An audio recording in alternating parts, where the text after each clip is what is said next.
Assalamualaikum warahmatullahi wabarakatuh. Selamat siang, sahabat para penggiat startup sekalian. Selamat datang di acara webinar Meet the Expert oleh Lembaga Pengembangan Bisnis dan Inkubasi LPBI Universitas Erlangga.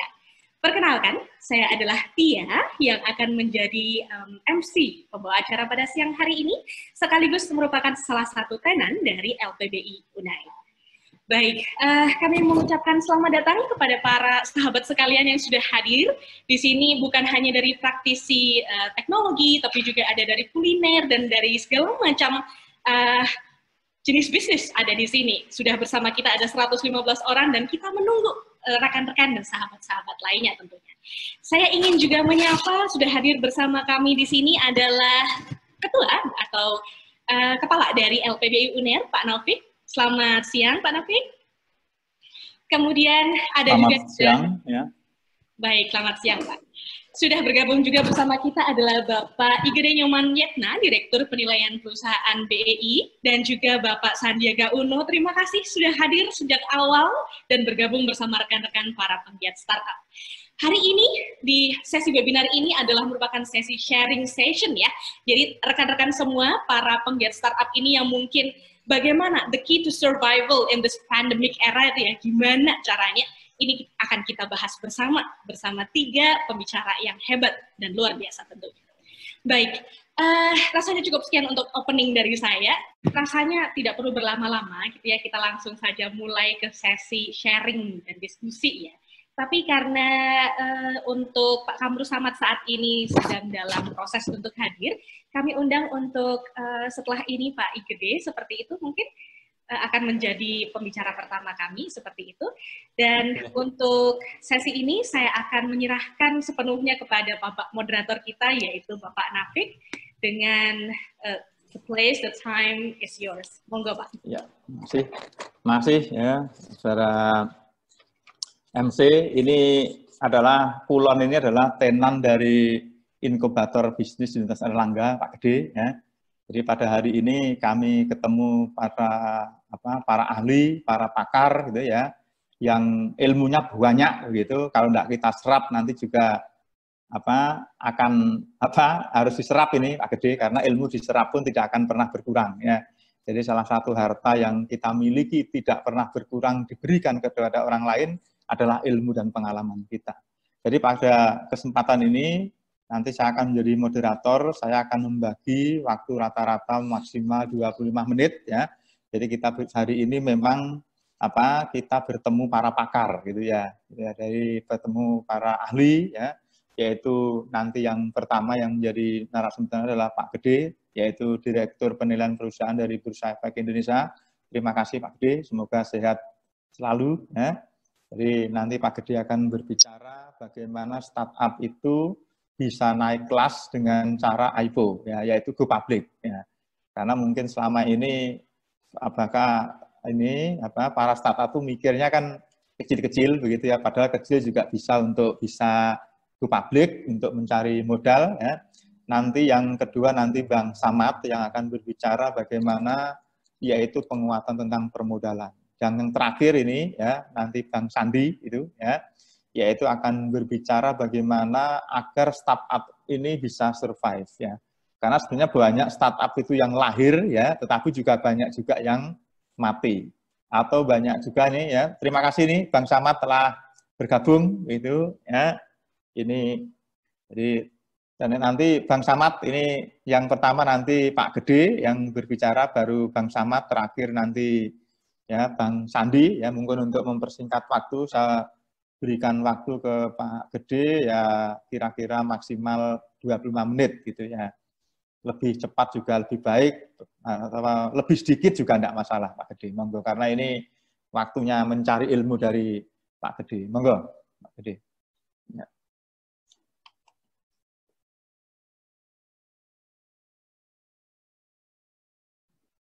Baik, terima kasih Bapak dan Ibu sekalian, Pak Muhammad Naufik, terima kasih sebagai moderator. Pak Sandi, Pak Samad, saya izin duluan menyampaikan pemaparan kepada teman-teman mahasiswa. Ini adalah sharing ya dari kami, dari Bursa Efek Indonesia. bagaimana bursa ya sebagai bagian dari capital market ecosystem berupaya untuk memberikan beberapa inisiatif dalam rangka memboosting jumlah startup company yang ada di Indonesia untuk bisa goes to the next level. Ya, saya akan mulai pemaparan ini. Tolong slide-nya.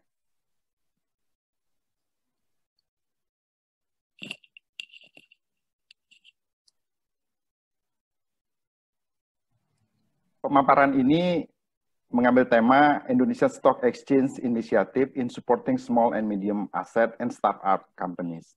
Saya memperkenalkan diri, saya Igede Nyoman Yetna.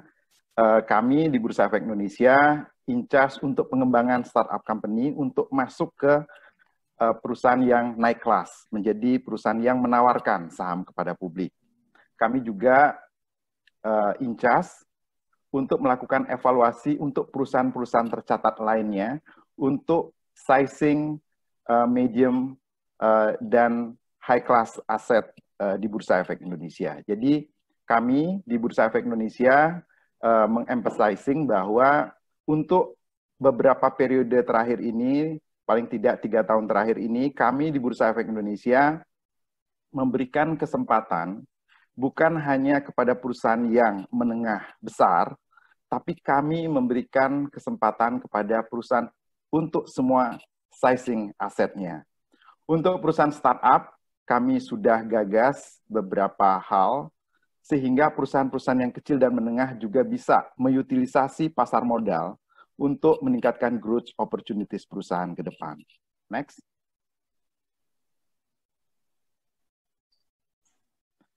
Ada 2 agenda yang akan saya sampaikan dalam waktu 20 menit ini. Pertama, fenomena bagaimana boosting youth entrepreneurship yang kita lihat di beberapa negara di ASEAN. Kedua adalah ADX inisiatif, ya, dalam rangka membantu pemerintah, membantu untuk mengembangkan pengusaha-pengusaha muda kita untuk bisa naik kelas. Next. Saya mulai dari fenomena apa yang terjadi di negara-negara ASEAN, termasuk negara-negara yang sudah berkembang, hal apa yang mereka hadapi, ya, terkait dengan upaya mereka untuk meningkatkan appetite dari young entrepreneurship. Next. Saya coba mengambil dari 2 artikel dari Cikalyuk 2017, di mana kita mencoba melihat beberapa hal yang dipandang, ya, menjadi barrier pada saat pengembangan dari pengusaha-pengusaha muda kita untuk menjadi seorang entrepreneur. Yang pertama adalah cultural sensitivity and low prestige of entrepreneurship.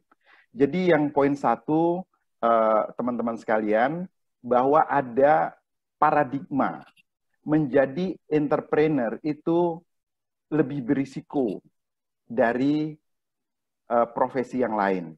Dengan demikian, stigma ini melekat, dan apabila ada cita-cita menjadi young entrepreneur, orang tua pada worry, Bapak dan Ibu sekalian.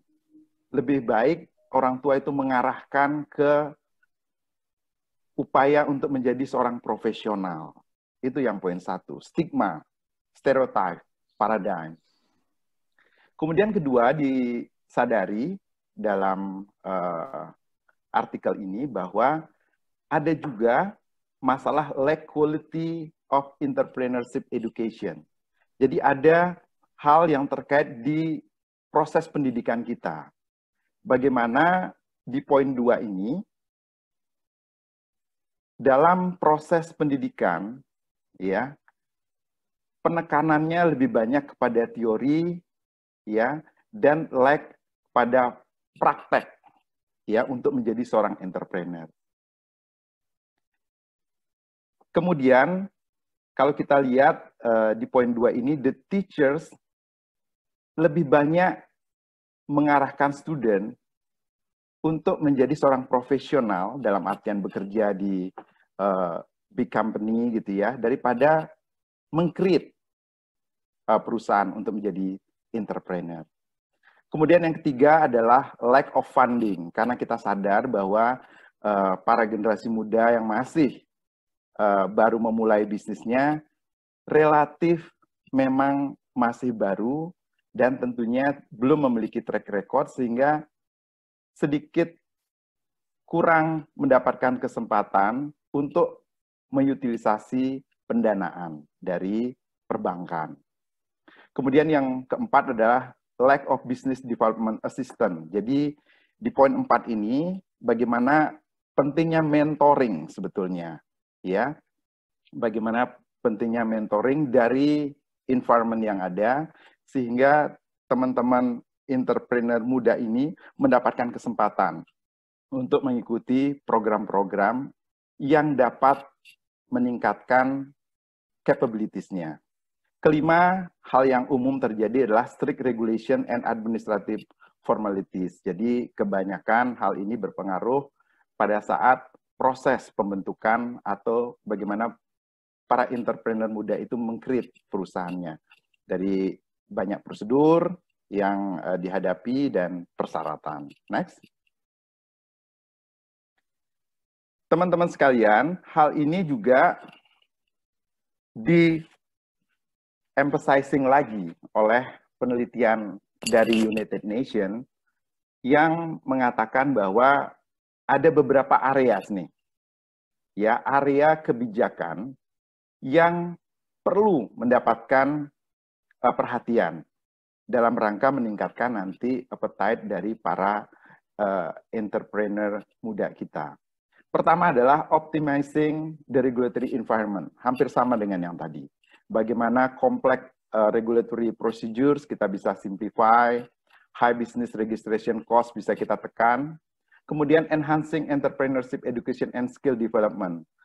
Saya lihat apa yang kita laksanakan pada hari ini sudah mengacu pada hal-hal yang dapat meningkatkan upaya teman-teman khususnya dari Universitas Airlangga untuk dapat akhirnya mendapatkan pendidikan atau skill tambahan dalam rangka pengembangan entrepreneurship. Kemudian yang ketiga, policy areas yang wajib dikembangkan adalah facilitation technology exchange and innovation. Hal ini adalah hal yang penting, apalagi dalam kondisi dinamis seperti ini, kita dipaksa untuk menggunakan teknologi, jadi diharapkan ke depan bagaimana utilisasi teknologi untuk pengembangan dari perusahaan ke depan akan bisa ditingkatkan. Improving access to finance. Nah, di sini teman-teman sekalian, bagaimana disarankan bahwa ada support kepada pengusaha-pengusaha muda kita yang baru meng-create usahanya dalam rangka segera mengembangkan business opportunities yang sudah mereka create. Kemudian yang kelima adalah promoting awareness and promoting. Jadi bagaimana promotion dari teman-teman kita setelah meng-create sesuatu, membangun network, dan diharapkan nanti dengan adanya networking yang sudah dibentuk, ya, akan membantu mengakselerasi pertumbuhan perusahaan. Next. Untuk itu, bursa sebagai bagian dari capital market ekosistem terpanggil untuk membantu teman-teman sekalian bagaimana kita mengembangkan small medium enterprise startup companies. Next.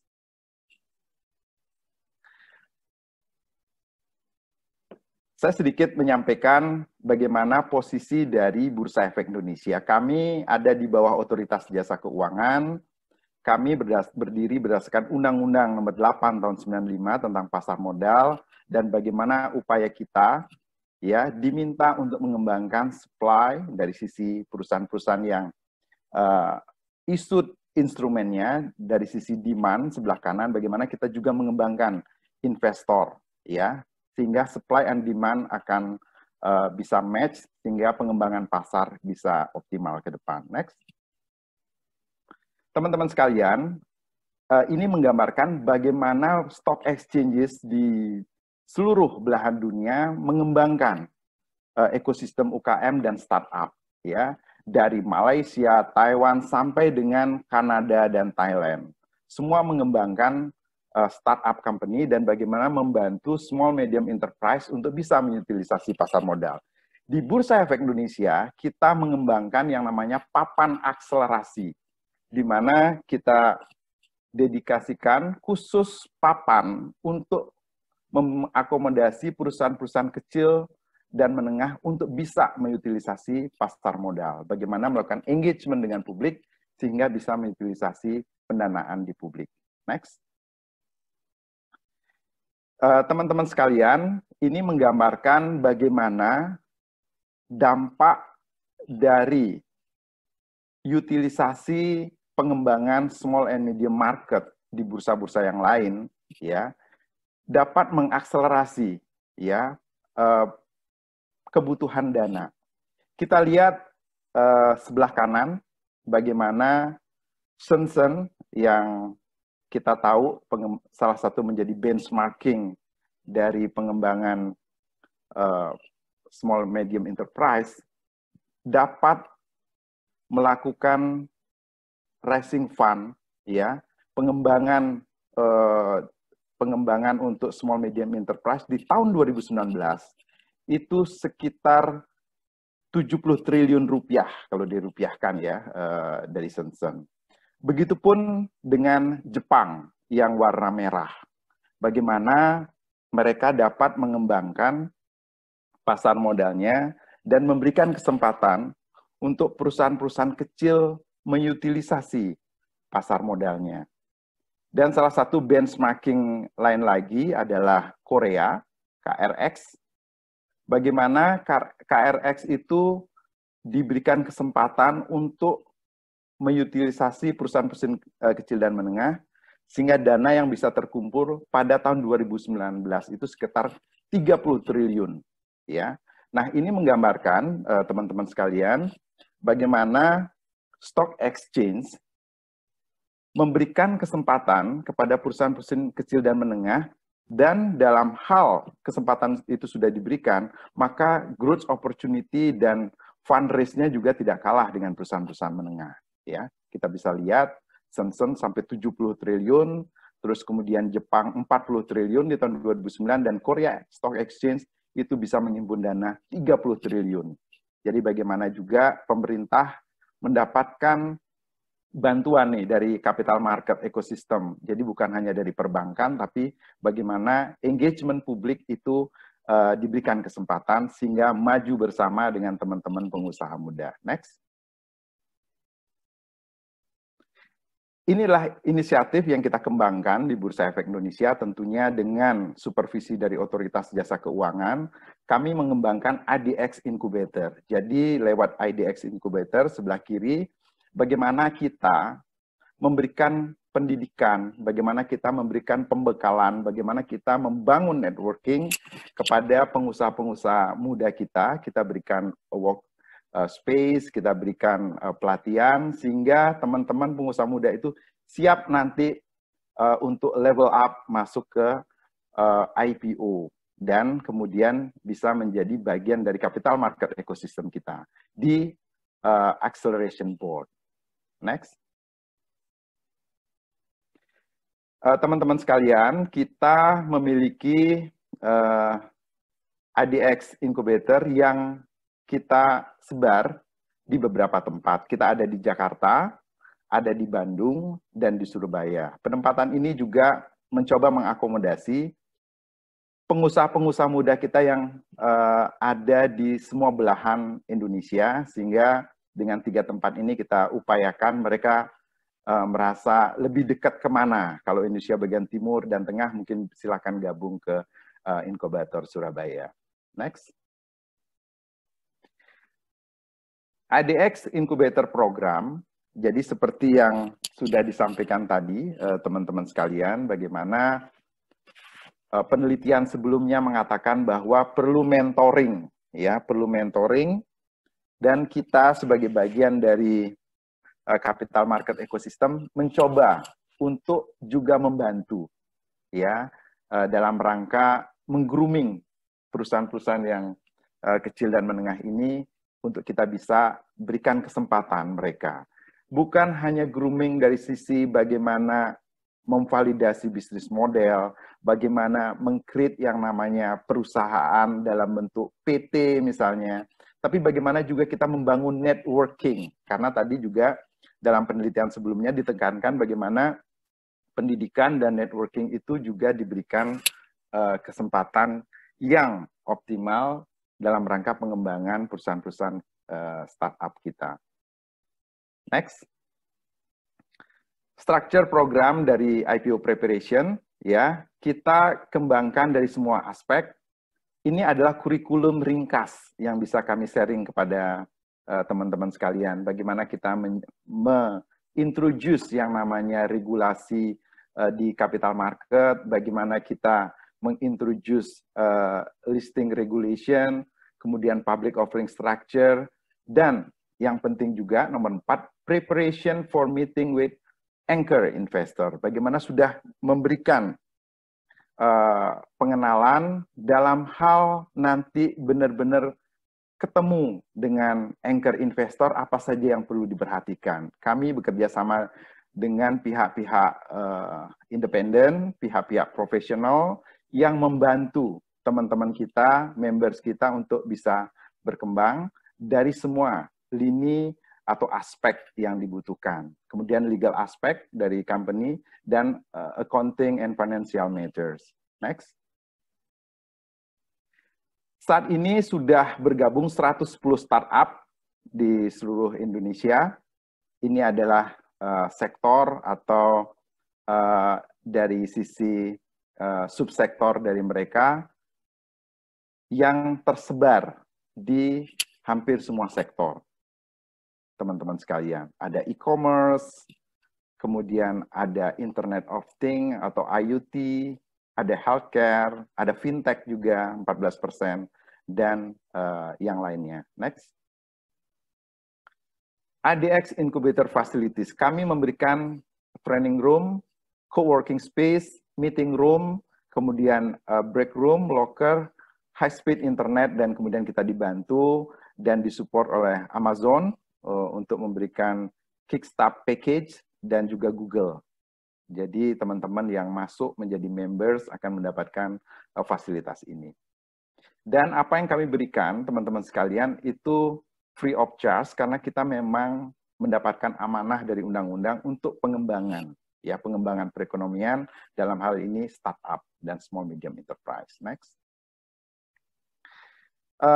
Ini adalah equity listing proses, jadi saya tidak akan masuk detail ke hal ini, tapi yang bisa kita sampaikan adalah bahwa POJK, Peraturan Otoritas Jasa Keuangan, telah memberikan kesempatan lewat POJK yang disampaikan terakhir, POJK 5253 gitu ya, bagaimana startup diberikan kesempatan untuk bisa mengutilisasi pasar modal.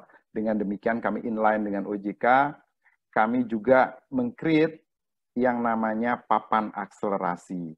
Ya, perusahaan-perusahaan kecil dan menengah yang range-nya dari sampai dengan 250 miliar akan kita bantu untuk masuk ke papan akselerasi yang berwarna merah, melengkapi board ya atau papan pencatatan yang sudah ada sebelumnya, main board untuk yang kelas asetnya paling tinggi, development board yang menengah, dan muncul acceleration board sebagai bagian dari upaya kita mengembangkan perusahaan kecil dan menengah. Next.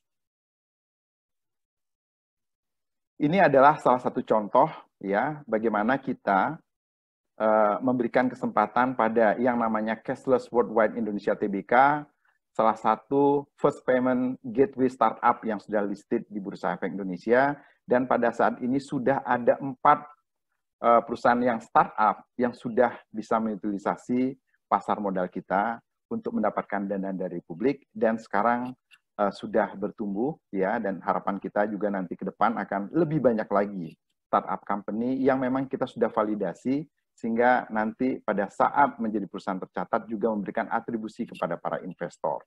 Next. Ini adalah gambaran bagaimana jumlah perusahaan tercatat di Bursa Efek Indonesia naik secara signifikan tahun 2019, 55 kalau kita bandingkan dengan bursa yang lain seperti Malaysia, Thailand, Singapura, Filipina. 2019 kita yang tertinggi dari sisi jumlah perusahaan yang tercatat.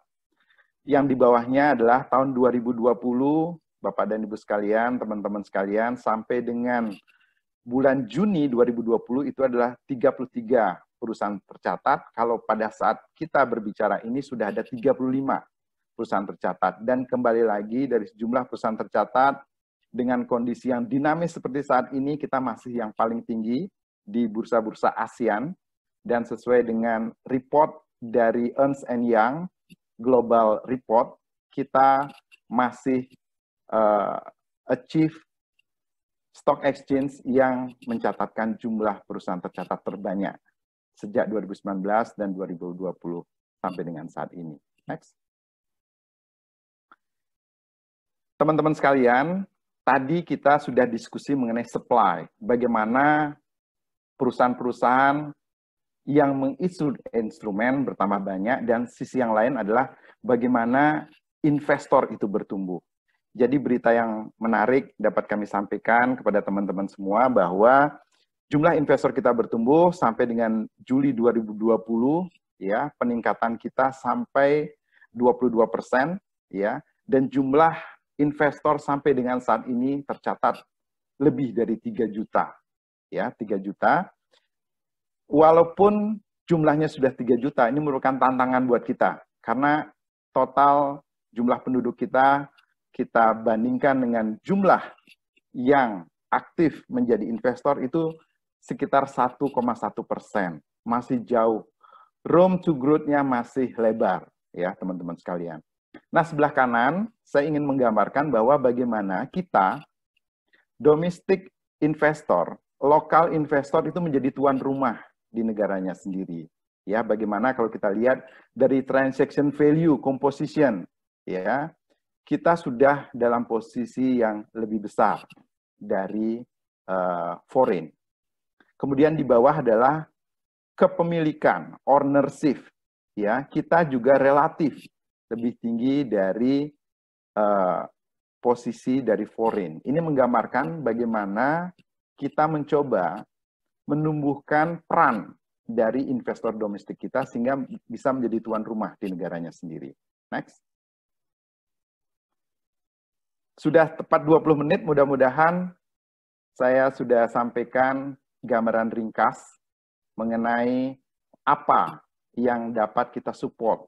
Dan saya sampaikan bahwa apa yang sudah dilakukan oleh teman-teman di Erlangga, Bapak dan Ibu, para dosen sudah tepat, ya, bagaimana memberikan kesempatan matching antara teori yang sudah diberikan dengan praktek, terus kemudian pada hari ini kita bisa bertemu, apalagi nanti Pak Samad dan Pak Sandi akan memberikan sharing. Saya pikir ini adalah hal yang sudah tepat, Pak, dan kami menyambut baik. Pertemuan hari ini adalah pertemuan awal. Kami di Bursa Efek Indonesia siap membuka pintu lebar-lebar, pengembangan IDX Incubator, dan menjadi perusahaan tercatat, kami perluas. Jadi yang bisa masuk papan akselerasi bukan hanya member kami. Member dari inkubator manapun, asal memenuhi requirement kami berikan kesempatan. Jadi sering ada pertanyaan, apakah yang bisa masuk papan akselerasi hanya member dari IDX Incubator? Tidak. Itu hanya tempat, ya, tempat penyelenggaraan sebagai bagian dari upaya kami juga untuk ada di depan, ya, ada di depan artinya tidak menunggu ada pihak-pihak yang submit dokumen untuk kami proses, tapi kami ada di depan untuk ikut meng-grooming perusahaan-perusahaan tersebut. Demikian, Pak Nafik, terima kasih. Nanti kita bisa masuk ke tanya jawab. Terima kasih. Terima kasih, Pak Nyoman. Jadi ini luar biasa dan kami akan menangkap ini tawaran kerjasamanya karena itu yang lebih penting dari yang lain, dan nanti teman-teman di startup bisa berdiskusi lebih lanjut bagaimana prosedur dan untuk apa dan ini apa fasilitas-fasilitas yang bisa dimanfaatkan dari inkubator yang dimiliki oleh IDX, ya. Dan saya kira ini luar biasa karena itu akan lebih mendekatkan pada sumber permodalan, Pak Nyoman, jadi akan dibimbing ya. Memang startup ini sebenarnya mereka akan bisa jalan sendiri, Pak Nyoman, tetapi kalau ada pelatihnya kan lebih cepat kan begitu ya. Orang bisa berlatih berenang sendiri ya, tetapi butuh waktu yang lama, tapi kalau ada pelatihnya akan bisa lebih cepat karena diarahkan orang yang memiliki pengalaman. Jadi terima kasih, nanti bisa kita diperdalam pada saat diskusi, Pak Nyoman ya.